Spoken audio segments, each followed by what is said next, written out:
G'day and welcome to Follow the Money, the Australia Institute's podcast demystifying the big economic issues in Australia and putting them in plain English.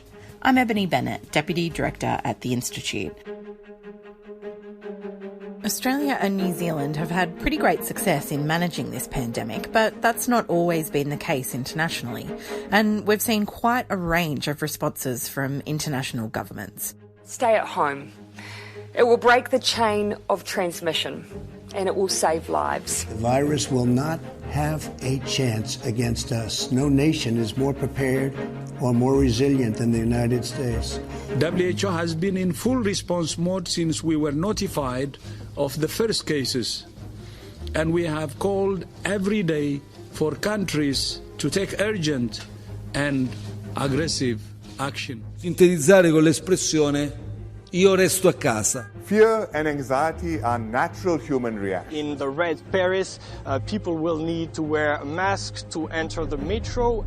We said that you should work from home if you can and only go to work if you must. So we are saying don't go to work, go to work. Don't take public transport, go to work, don't go to work. Right, and then I see the disinfectant where it knocks it out in a minute, 1 minute. And is there a way we can do something like that? Was ist die Wahrheit? No one wants to hear this, but it's the truth. We are not in the end phase of the pandemic. It is still very much in its inception. We will be living with this virus for a long time to come. So to talk to you about the international response to the pandemic, today we have former New Zealand Prime Minister and patron of the Helen Clark Foundation, Helen Clark, in conversation with Allan Behm, the head of the Australia Institute's International and Security Affairs program. Thank you very much, Ebony. It is a truly great privilege this afternoon to introduce to our webinar series the Right Honourable Helen Clark, the former Prime Minister of New Zealand and the longest-serving parliamentary leader of the New Zealand Labor Party. Helen began her stellar career as a lecturer at Auckland University. She was elected to the New Zealand Parliament in 1981. Helen served as Minister for Health in the Longy and Palmer governments, as Deputy Prime Minister to Prime Minister Geoffrey Palmer, and as Deputy Leader of the Labor Party from 1989 to 1993, when she became Leader of the New Zealand Labor Party. Like Australia's Julia Gillard, Helen knows a thing or two about intra-party leadership cabals, seeing off a couple of attempted challenges during her time as Leader of the Opposition. In 1999, Helen became the first New Zealand woman to have won a national election in her own right, remaining as Prime Minister until 2008. Helen's government was characteristically disciplined and measured, taking a steady-as-you-go approach to public policy. On foreign policy, her government was constructive and imaginative. New Zealand was, for instance, the first developed nation to sign a bilateral trade agreement with China. We might touch on that a bit later. Following Labor's electoral defeat in 2008, Helen moved to the backbench, typically making way for a new broom. She resigned from the Parliament in 2009 upon her appointment as the first woman to lead the UNDP, a role she filled with distinction until the completion of her second term in 2017. In this latest phase of her remarkable career, Helen heads the Helen Clark Foundation, is an internationally sought-after commentator on international affairs, and is far, far too young to be a respected New Zealand political elder. But that's what she is. In an interview that went to air in March this year, Helen's advice on managing the coronavirus was, leave nothing to chance. That perhaps summarises Helen's approach to government, politics and public policy generally. Helen Clark, kia ora. Kia ora. Helen, we might start off with a question to you there. New Zealand and Australia both moved quickly to close borders and contain the virus, notwithstanding the snafus we've had with the Ruby Princess. What are your observations about leadership and the role that that has played in the various government responses? I think it's played a huge role. Let's face it, we have some advantages down here in the South Seas. Australia's a continent that can police its borders, and New Zealand is two big islands a long way from anywhere we can police our borders. But it's very easy to squander that natural advantage. Also, we weren't in the first wave of where infections were, so we had time to look at what was happening. But you can still squander that advantage, as I submit most of the large G7 economies did. So I think we were onto it at an earlier phase in the course of the pandemic than many were, and then put in place the classic public health measures. You can't hospitalise your way out of a pandemic. You have to do the basics. You have to test, you have to isolate, you have to physically distance, you need the public buy-in to it. And I think in our countries, regardless of the partisanship which goes with the democratic politics, nonetheless we have a reasonable trust in our institutions and them being upfront with us. When the word's coming from a health ministry, you better do this, you take some notice, because they're not fools and they deserve respect in our country. So, yes, we led early, and I think we've got the results that absolutely vindicate the steps that have been taken in both countries. Helen, it is really interesting, isn't it, that the leadership approach, though, between Australia and New Zealand has been quite different. I mean, you have you don't endure a federation as we do. You have a single house in your parliament. And so your Prime Minister has really been at the front and centre of New Zealand's response to the coronavirus. In Australia, we've seen something which is much more like a collective leadership. We do have a federation, and amongst our premiers, it is evident that a couple of them have taken very decisive roles, rather more like, I think, Jacinda Ardern has, in getting Australia into a position which is pretty similar to that of New Zealand. Would you have any sort of broad observation about leadership style here? Is it an advantage, do you think, for Jacinda to really be out on the front on her own, or do you think it might have been helpful for her to have something more of the collectivist style that we've had here in Australia, or vice versa for that matter?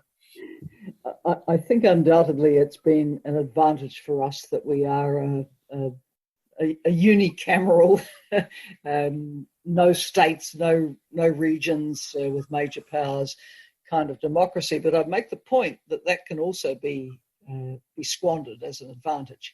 If you compare New Zealand, we're a little like the boutique of Scandinavian social democracies. Now, 4 out of 5 of them have pretty much done what we've done. One, that Sweden hasn't, and the death toll there is pretty shocking actually when you look at it. So Australia's system is much more complex. It's federal. States will have different views, and you're right. Some states have clearly been much more proactive than others. But however you've done it, you've got to pretty much the same point one way or another. Your expressed strategy has been different, I think, more of a suppression management one. But nonetheless, you're aiming to crush this. New Zealand has used the term elimination, which I don't think. Well, it's nuanced. It's actually about zero tolerance. We will get it down as we have to virtually no level at all. No cases again in each of the past 2 days. But as we know, that they do keep popping up. And so zero tolerance means if and when and where it pops up, you zero in on it. You suppress it. You test, isolate, contact trace. You do everything that the manual tells you. In New Zealand, there's been quite a lot of hope for the trans-Tasman bubble because there's so many ties across the Tasman of families, and the ski season's coming up and there's trade and so on. But I think we'll both want to know that we're pretty much on top of it before that happens. Yes. Allan, I wonder if you might just take us through, I know the Australia Institute Security and International Affairs program recently did polling that covered a range of countries. I do apologise to participants. We were hoping to share a presentation, but the technology is not cooperating. But Allan, what were some of the key findings from that polling across, I think, 6 different countries? Yes, we polled 6 democracies, New Zealand and Australia, obviously, the United States, the UK, Italy and South Korea. And the results overall were quite surprising. What we discovered was that globally there had been a significant increase in trust in government by the populations of those 6 countries. But the clear outliers in this were New Zealand and Australia, which scored really, really high results in 2 aspects: trust in the government and acceptance that the governments had both done the right thing by the population. The scores were above 80% for both countries. The outlier, though, was the United States. The United States had, of all 6, the lowest level of trust in government as managing the coronavirus, and the lowest level of acceptance of government information as part of the overall population's response to the coronavirus. So without the graphs up, it's really difficult to see what the spread was, but nonetheless, New Zealand and Australia looked really, really good out of this. The test will be for both our governments to maintain that level of trust as we go through the economic reconstruction that's going to be a critical part of how we respond in the longer term to what has been a major global pandemic.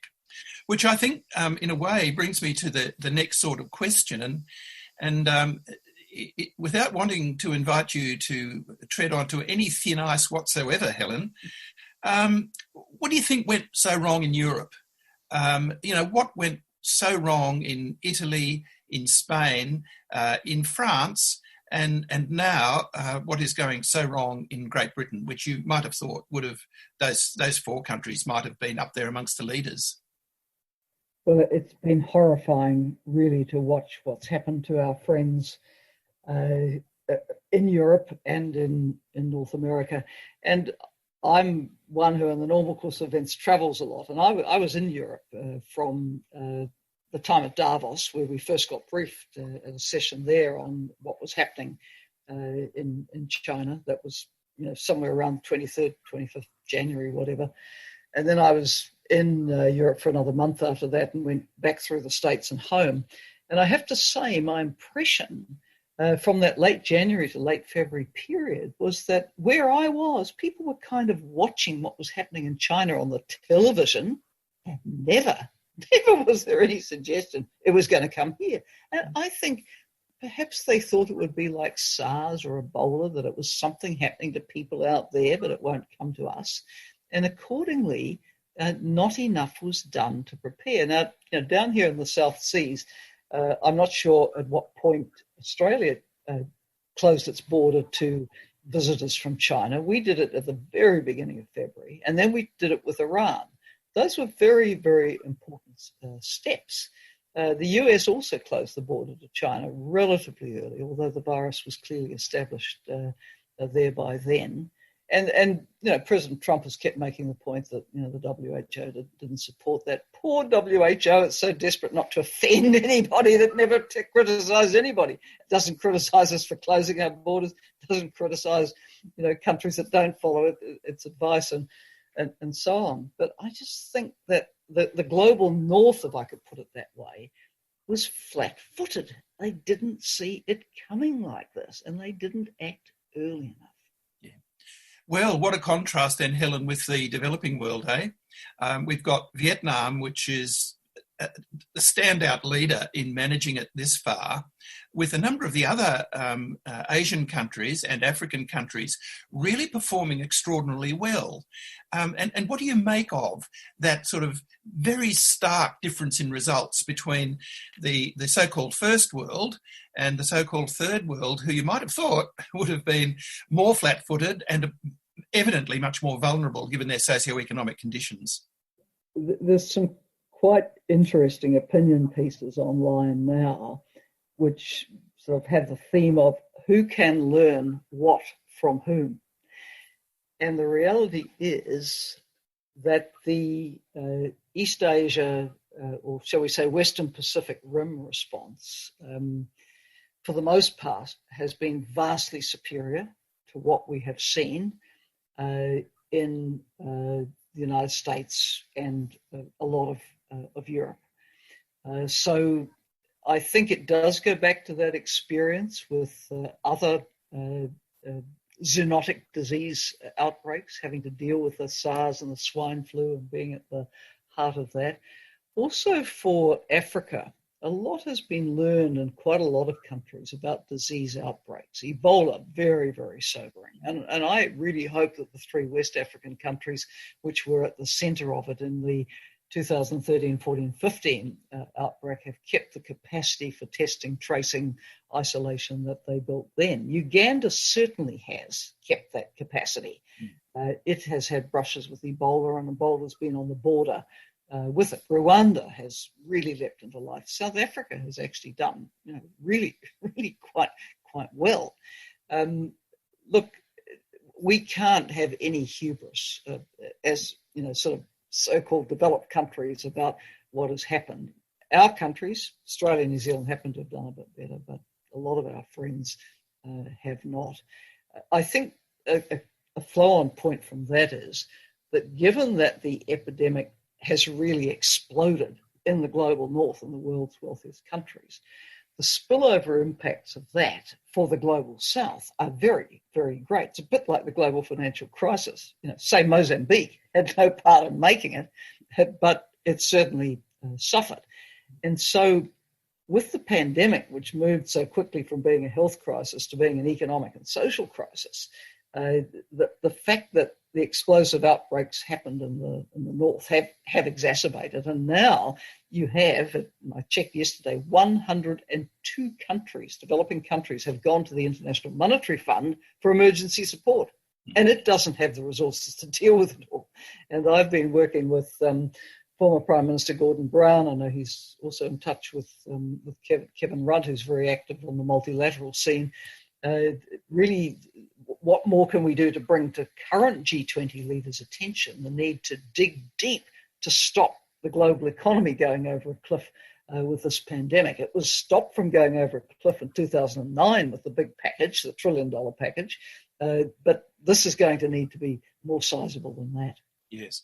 Helen, while we're dealing in the sort of the international zone, I do want to come back to the 2 big elephants in the room, of course. But while we're talking about how the global community is responding, I wonder if you've got any thoughts about how what it means for the United Nations more broadly, what it means for the UN's agencies, and certainly what it means, on the one hand, for the UN itself, the UNSC, the Security Council, which has been stymied, really. And that's a matter I know that you've taken to the Secretary-General himself. And equally, what do you think it might mean for organisations like the WHO and your former organisation, the UNDP?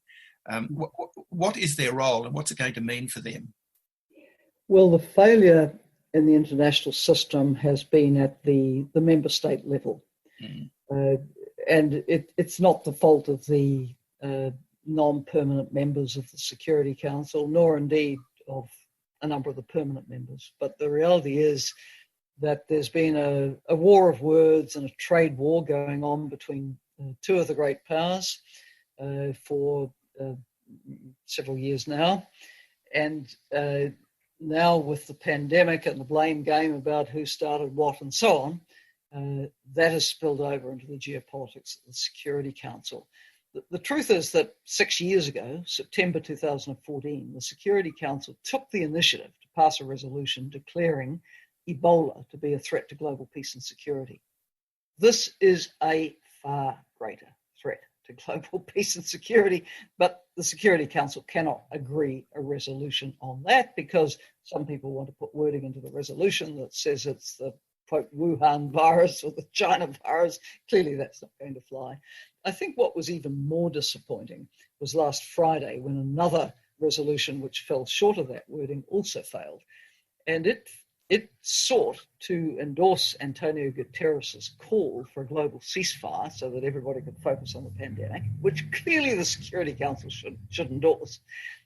But of course, in the resolution also was expressing support for countries and for entities in the UN system, including, quote, specialized health agencies. And the US would not permit that wording because they said that's code for WHO and we don't like it. So there's still no resolution from the Security Council. I mean, this is really quite tragic. And meantime, the different entities in the system, and I know them all well, they're out at the country level, doing what they can, but at that top level of the UN member state system, they're let down. Yes. Well, it really does bring us to the two elephants in the room, doesn't it? I mean, how do you see that developing now? I mean, the relationship between China and the United States at this moment seems to be about as low as it can go, short of warfare. And yet nobody is able to project how it can be brought together for the benefit not only of them, but of everybody else in the world. Because without those two players, how are the rest of the world going to be able to either put together the economic packages that are critically important, but even more significantly, put together the world's best practice medical responses, which the Lord only knows we all need. And it's also election year in the United States, and as the survey that you've done shows, the American people aren't especially impressed with the way the federal administration has handled it. So, find an outside threat to beat up in would be a classic campaign technique. So this isn't going to stop anytime soon. So, look, recognising that that's the reality, what can you do? I mean, my recommendation, for what it's worth, would be, for diplomats to go back to the Security Council with a resolution that perhaps just focused on supporting Guterres's call for the global ceasefire, that at least would get a resolution on the books. Secondly, I think at the level of the G20, this needs to be dealt with in a very technical way. I think the finance ministers need to step up and take the lead. They need to be advising the leaders on the implications for the global economy if there's not a rescue package. I'd keep it very technical and try to, everything's political in the end, but try and keep the politics out of it. Focus on where you can find common cause. Yes, well, Australia, as you know, made a bit of an excursion into the politics of it, calling for an independent international review of the outbreak in Wuhan, and that hasn't gone all that well. Certainly, China has brought into play on so-called technical grounds the imposition of penalties on the barley trade and the beef trade. And it's interesting that just today, the former Foreign Minister of Australia, Julie Bishop, has come out, and I think very wisely, saying, well, look, let's cool it all and let's get back into the business of diplomacy rather than getting up on soapboxes and calling the shots. Do you think that there is a role for countries like Australia and New Zealand? I mean, we're not insignificant countries. We certainly together we have a fair bit of power. Do you think there is a role for us in getting these two sparring giants to cool it and to get on with the business of ameliorating a situation which is in fact impacting negatively on everybody across the globe? Yes, and I think Julie's words are very wise. Actually, this is not the time for anything that looks like it's a blame game. That's not constructive when you're trying to fight an epidemic. In the fullness of time, there will need to be an inquiry. What I would say with total certainty would be that the WHO itself will conduct an extensive review, maybe even ask for an external review of how it handled it. It may be that in the fullness of time, the Secretary General may want to appoint an international commission. If he doesn't, someone somewhere will appoint a credible independent commission to do it. Because in the interests of public health, we need to know what happened. We know, I understand that this bat virus it exists 1,000 miles away from Wuhan. If the wet market theory, which is the dominant theory, holds, it's probably come through illegally trafficked wildlife. So it raises all these kinds of issues.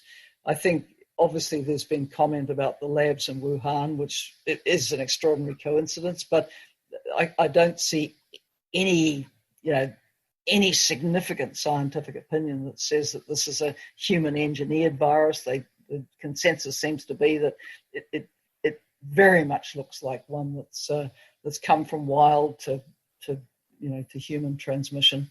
So in due course, we need the answers. But right now, I would say cool it. Let's just say that's for later. What matters now is we get on top of this, that we work collaboratively to overcome this pandemic. I'm quite aware of the time, Helen, and that there are quite a lot of questions that are coming up on the screen. So what I thought I might do is just ask you for an overview, really. Given that you're a leave nothing to chance type person, do you draw any optimism at all out of where we are at the moment? We came out of the Second World War, the global community, in one hell of a mess. And yet we were able, in a year or two, to put together some enduring international institutions, which up to now at least, have served the interests of mankind pretty well.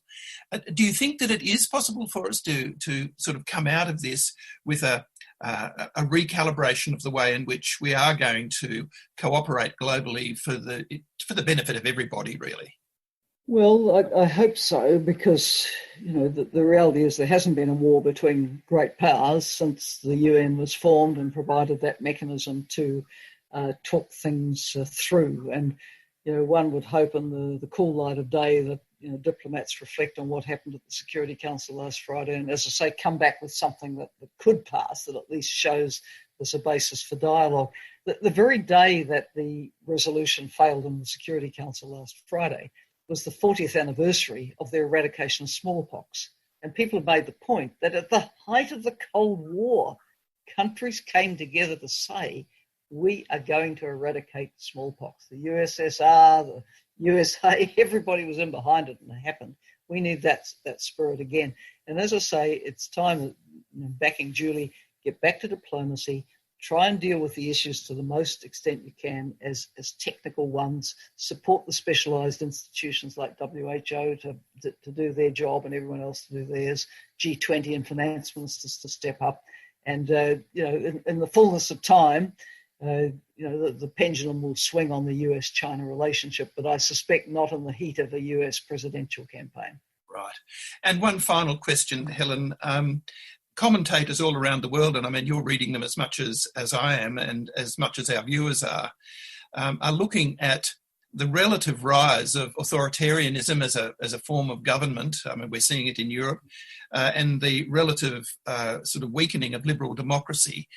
Does that hold any concerns for you, or do you think that the liberal democracies are resilient enough to bounce back and particularly work together to uphold what is a system that ultimately benefits everybody from the point of view of their physical, their personal, and of course their economic security? As an optimist, I see liberal democracies as having that safety valve, stabiliser, written into them, which is that you can question, criticise your leaders, you can vote them in or out. New Zealand, I haven't followed the Australian situation this closely, but right through the lockdown, we've had an epidemic response committee of parliament sitting chaired by the leader of the opposition special purpose committee. Democracies kept going. The courts knocked over the Ministry of Health on the decision it made. We have our safety valve. So I think in these ways we've shown how liberal democracy can be strong. As I say, the response hasn't been so great in the UK and some other places. But again, tremendous parliamentary democracy tradition. They're going to work a way through this eventually. But you're right. I mean, if you have emergencies and emergency powers are seized, that can be a charter for autocrats to suppress in a range of ways. And without wanting to be specific about the country, I saw a case where an opposition MP had set up a food distribution centre, and presumably because he was seen to be distracting attention from the efforts of the government, he ended up being arrested on quite ridiculous grounds and taken away and beaten to a pulp in a jail. I mean, this is the worst of it, but it is happening. Yes. Sorry, Alan, I was just going to interrupt there and say that we might go now to questions from the audience, but that was covering a wide range of topics. So thank you very much for that, Helen and Alan. And I've got a question here from Eva Cox that is quite something similar that I was going to ask of you, Helen. And she asks, can we as feminists work on upping the value of the benefits of undervalued feminized care and skills, given their strong contribution to, I guess, not only the pandemic, but also, I guess, just global development more generally. And I also was thinking about some of the commentary that's been around on the value of a more of the benefit of some of the women leaders and their response, and do they bring a different style of leadership that's helpful in a situation like this? Yeah, so on the two parts to the question, my recollection is that women are about 70% of the total health and care workforce. And if you then isolated out the care sector as such, it would be significantly higher. And so, just as the residents of the facilities have been at great risk, so have the care workers. And no care worker wants to go to work and take the disease and then see it go through the facility. So I think we do have a lot of cause for thought. In New Zealand, I think I'm right in saying that 19 of the 21 deaths have been from people in care facilities, which is very tragic. And we owe it not to the elderly and vulnerable in those facilities and the people who are supporting them to keep them as safe as possible. So that's something to build on. On the issue of women's leadership, I'm one of those who says that on average, I think the women leaders have done better than the men. Now, that's not to say there aren't great examples of male leadership. There are. I am one who thinks the president of the Republic of Korea has done a magnificent job. And there's others. But there's been a lot of attention given to Jacinda Ardern, to the Finnish, Danish, Norwegian, Icelandic prime ministers, to Angela Merkel, and so on. And people say, what is it about them? It's actually a leadership style which is often associated with women, but works very well for men as well if they adopt it.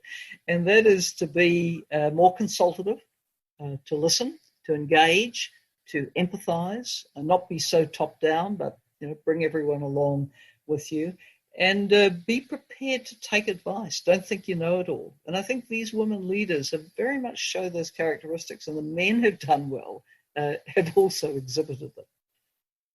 I'm going to go now to one of the questions from the Q&A, but Barbara Kirkman, if you're on the line, we're going to come to you next for your question. This question is from Craig Ling, who asks, what do you think about the Trans-Tasman relationship in terms of opening up our economies in the coming months? I'll go first to you, Helen, and then to you, Allan. Well, as I said, there's a lot of excitement in New Zealand about the possibility of the Trans-Tasman bubble. I think your Prime Minister has said he wouldn't revisit that any time before July, and I think that's wise. You're still working through a number of, sort of spates of outbreaks. The Melbourne one has certainly come to my attention. So, look, fantastic if it could happen. But I think both sides will want to be sure that we've got it under control and we have a capacity to swarm in on cases wherever they appear. For my part, I'd like to see the South Pacific benefit too. I mean, their tourism is disproportionately from New Zealand and Australia, and so important to their economies. So if there's any chance of bringing the South Pacific COVID-free countries into the bubble, I think that would be fantastic. And Allan, your response? Yes, Ebony, I think that the relationship, the economic and political relationship between New Zealand and Australia is, of course, immensely close. And it's part of my career. I had the privilege of working very, very closely with New Zealanders quite through the 80s and the 90s. And we are at one on all of the things that matter, and indeed on quite a lot of the things that don't matter. We have a high degree of interconnection between our communities. So it doesn't surprise me at all, for instance, that Australia and New Zealand sort of paralleled each other in the responses to the questions we put out in our survey, for instance. There are very deep resonances between our societies, and I think that should give all of us a huge amount of confidence that as we come through this pandemic, at least Australia and New Zealand will get back into business pretty quickly, I think.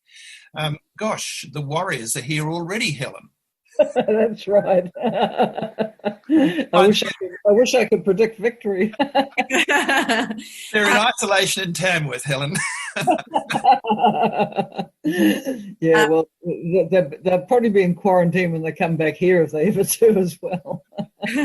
Barbara Kirkman, if you are there and can unmute yourself, do you have a question? Oh, can't seem to unmute Barbara. Paige Margaret, or Margaret Page, I'm not sure which way around that goes. We might come to you next. But the next question I've got from Karen Demeja. She asks, Helen, you led the UNDP for a long period. How do you think the work of aid organisations has been impacted, and what role are they going to be playing in the recovery? Well, firstly, a pandemic requiring an emergency response will, divert resources from mainstream development. But hey, everything has to be repurposed at the moment to fight the pandemic as the top priority. My experience at UNDP with the Ebola outbreak was that in the 3 countries that were at the epicenter of it, and we're not talking 3 countries now, we're talking everyone, you just drop what you were doing and you leveraged off every project you had to turn it into a fighting the epidemic activity. So you can bet that, let's take UNICEF, for example, UNICEF Zambia, whatever it was doing, there'll be a huge focus now on how do we, put a lot of attention onto the pandemic, and also seeing that basic services continue. There's obviously concern that in the middle of a crisis, maybe children won't get their vaccinations. Maybe the care for the woman expecting a baby won't be there. What about sexual and reproductive health services in general, family planning? So I think you'll find a lot of the agencies that are active in this space will be also working to keep the essential services going for people. Paige Margaret, are you there? I'm not having much success unmuting our people who are raising their hands here. I'm terribly sorry. I'll go back to, I'm not sure why that's not working to unmute you all. I'm terribly sorry, everyone who's raised your hands. I'm not quite sure what the issue is there. I've got another question here from Gregory Thompson, who asks, in your role as chair of the EITI, what role does it have in countries, or what role do EITI implementing countries play in the response to COVID-19? And what can Australia take from EITI global experience in this pandemic? Firstly, we'd love Australia to be an implementing country of EITI. EITI has a standard, like a convention. Australia's a supporting country and very supportive, but if it implemented the standard, that would be great. And I might just say it stands for extractive industry. I should know this. Extractive Industries Transparency Initiative. Thank you. The philosophy is that countries should benefit from their natural endowment. And in, of course, many countries, and Blood Diamond, Sierra Leone is the most gross example, I guess. There's been wars, conflict, in many countries, revenue loss, corruption, etc. So it's about seeing that the money actually flows to where it should. So yes, our implementing countries have been very much impacted. Interestingly, we had a discussion at the EITI a couple of months ago around energy transition, because we are sending a signal to the countries that have built up a reliance on oil and gas revenues that they need to be thinking about when this isn't going to be wanted. And there was a bit of resistance, I must say, in some quarters to that conversation. But in a sense, this is like a sharp shock to demand for product, like the energy transition will, in the end, produce. And it's pretty tough on budgets. Take Ghana, which was a fairly late mover and has come onto the scene at a time when prices haven't been so great anyway. Others who are looking to exploit. So I think it's going to need a fundamental rethink about economic strategies in a lot of countries, and that's what we were urging from EITI leadership with respect to the energy transition anyway. Allan, you're a former Chief of Staff to Greg Combay. Did you have anything you wanted to add there? No, not on that point, I think, Ebony. I'm following the questions, of course, that are coming in on the board here, and there are some very interesting questions around international education, particularly Chinese students coming into Australia and so on. Now, I suspect that there might be some of the viewers who'd like some commentary on that, if that were possible, particularly given the dependency of our tertiary institutions in both New Zealand and Australia on foreign students. They're in a terrible hole right at the moment, with seemingly little prospect of getting out of it until we have the students coming back in again. So what options do we think we've got in front of us to normalise the experience of those people who are actually paying for our services, and at the same time on whose sort of cash flows we are at the tertiary sector very dependent? Well, I mean, my opinion is, it seems so ridiculously simple. I'm not quite sure why it's not being followed here. But, you know, with the second year semesters due to start in the middle of the year, couldn't Australia and New Zealand be signalling now that they will receive foreign students, but they have to spend the 2 weeks in quarantine when they arrive? I mean, I know what a great dependence and many of the institutions here, and of course in Australia, there is on foreign student money. So surely exceptions can be made for valid student visas, providing they meet the quarantine requirements. It seems a no-brainer to me. Can I say, Ebony, I strongly agree with what Helen has just said there. And we have in Australia, Helen, another problem which has actually created a fair bit of pushback, and that is that our foreign students are not able to access either of the two big funding programs. And so we have the terribly unfortunate sight of foreign students queuing outside restaurants for free meals. It hardly reflects well on the kind of investment that we should be making in those students to keep their investment in us. The mutuality part of it just seems to be awful, and certainly the Australian opposition and the Greens have been putting a fair bit of pressure on to the Morrison government to widen the applicability of these two big programs for foreign students. And I think that is another aspect of this problem that we really should be tackling head on. And as a loyal New Zealander, that leads me to make another point that of course there's some 600,000 New Zealanders in Australia, and for the response to the pandemic, whatever your equivalent of the unemployment payment or wage subsidy or whatever is, those who've been in waged employment for the past year have been able to access it, even if they haven't come on the full, green card system for Australia. As you know, people can come across just from New Zealand and work, but they don't enjoy normally social security benefits. But for those who've been in jobs for a year, they do. However, we're seeing quite a lot of stories on our television now of the people who've been in Australia for years, but are in between jobs, they're on contract work, and they don't qualify. And what I would say to Australia is that you run the risk of a whole lot of people coming back to New Zealand. And when your economy picks up again, those workers won't be there for you, and you will miss them. So I think there needs to be a little bit longer term thinking here. New Zealand governments, will be advocating very hard on this, but worth making that point that you've got quite a significant Kiwi workforce that doesn't feel it's covered by the measures at the moment. Yeah, and it is an equity issue. Eva Cox, are you there? Yes, I am. Thank you so much. What's your question? I wanted to follow up on the question I had earlier, Helen, which is basically the idea that we should actually be, that we should need to think about where we go from here. And what's worrying me at the moment, certainly in Australia, and I don't know how far it is internationally, you seem to have escaped it because you've got a well-being approach to budget, is the government is pushing just to put us back and hand over to business and let them create more jobs, ignoring the fact that we were short of jobs even before this particular thing happened and didn't have enough, even though we imported people, and that's another issue.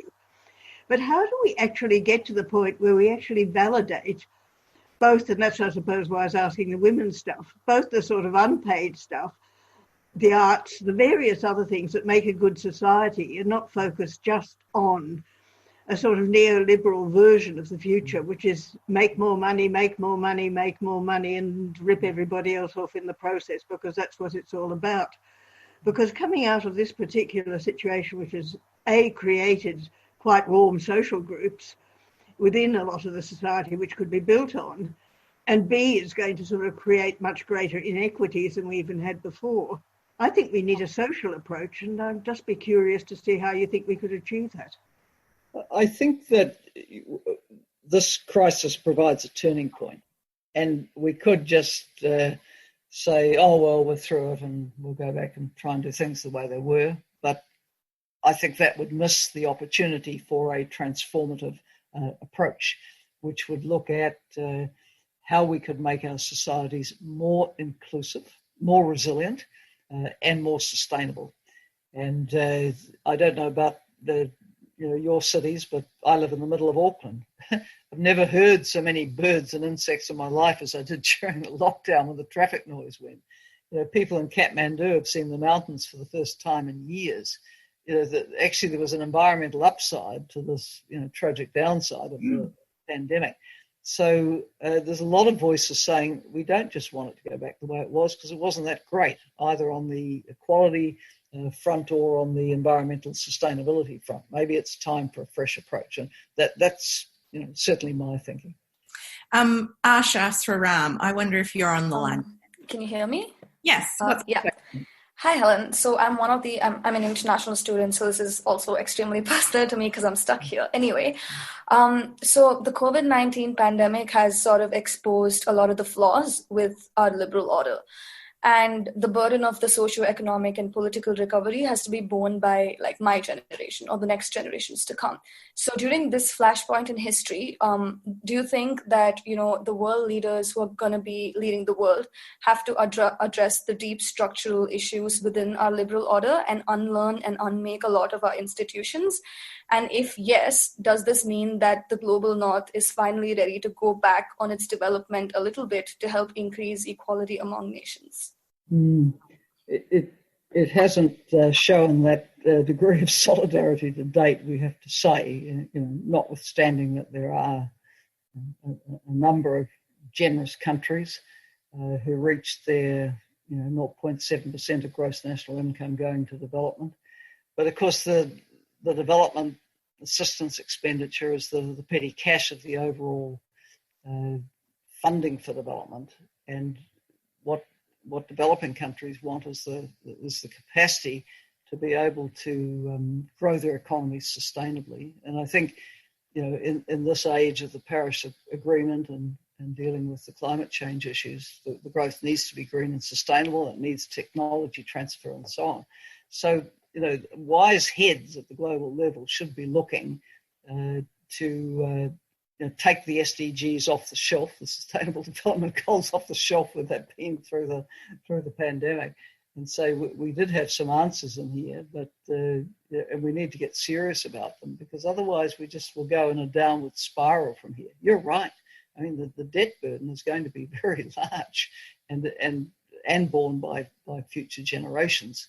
And having an austerity approach isn't going to help. We have to try and grow our way out of this in a sensible way, and not further crush communities that have already been crushed by the crisis. Allan, did you have anything you wanted to contribute to that? I'd really strongly support what Helen said just then. What we've actually seen in the advanced economies that have signed up to the neoliberal order is, in fact, the positioning of profits before people, and more particularly, austerity imposed through the removal of safety nets. And I suspect that one of the problems we're seeing in Europe is that with those safety nets removed, vulnerable people, but particularly people in the gig workforce and so on, actually have no protections whatsoever. And yet their generation, because many of them are young, are going to carry an enormous debt burden. So the big test for national leaders now is to be able to reopen the economy on quite different rules, where governments actually play a role in generating prosperity, rather than falling back on that tired old saw that it's for the market to do all that, and for governments simply to regulate it. I might try now to go to Adrian White. Adrian, are you there? Hang on, I can see that you are not unmuted. So we'll come back to you, Adrian. I can see another question here from Wayne McMillan. And he asks, is multilateralism really back on the international diplomacy table to deal with pandemics and climate change? First to you, Helen.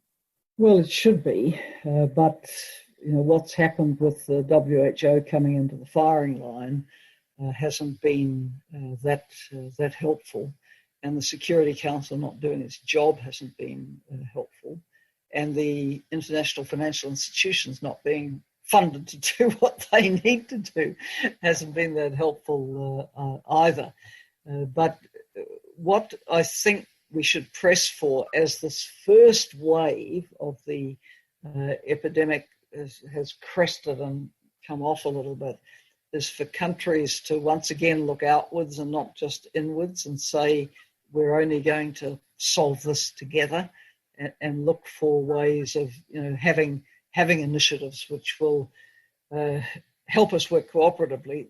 I must say an honourable exception to all of this has been the European Union, which hosted the pledging conference for funding for vaccine therapeutics and diagnostic development relevant to COVID-19 and just in the last couple of weeks, and that raised close to the $8 billion, which was wanted, and was actually well defined by the Global Preparedness Monitoring Board set up by WHO and the World Bank following the Ebola epidemic. So that mechanism at least has worked. But yeah, time to look outward now and to emphasise that we're in this together.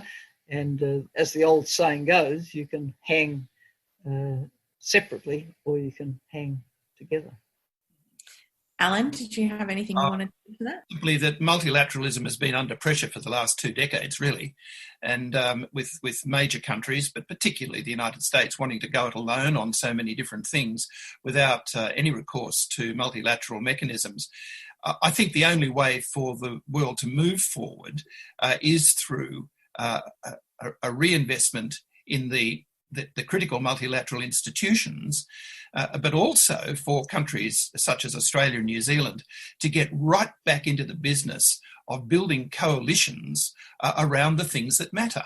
I mean, there are plenty of countries who are pursuing the same kinds of interests for their peoples as New Zealand and Australia are, but I think we do have to really reinvest significantly in that kind of global multilateral diplomacy. Thank you. I can see that we've got attendees from New Zealand and all across Australia. There's currently more than 1,100 of you. I do apologise. I think we hadn't turned on the ability to upvote and comment in the Q&A, so hopefully that's been fixed and you can see a range of questions there. I'm sorry, we've had a couple of technical snafus here, but we do have a number of questions I can see that relate to climate change. And here in Australia, obviously, we've seen a really different role paid in attention to science and expert advice that we really just haven't seen at all in our approach to climate change policy. But Helen, can you talk, I guess, in general about the implications of how we've approached this pandemic and being science-led might have implications for the Paris Agreement and how we approach tackling climate change in future? Well, one would hope that it might be a good precedent. Look, I'm proud to say that New Zealand government does get it on climate change. Of course, we have a complex coalition here, but it's managed to get through Parliament with unanimous agreement, except for one vote. It's zero carbon legislation, and that's important because in the past, I went hot on climate change. The next government went cool on it. This one's going hot on it. But you need long-term, bipartisan, multi-partisan buy-in to the national strategy to really get an impact. And I sense in Australia, opinions still pretty polarised because of the strength of some of your major corporate sectors.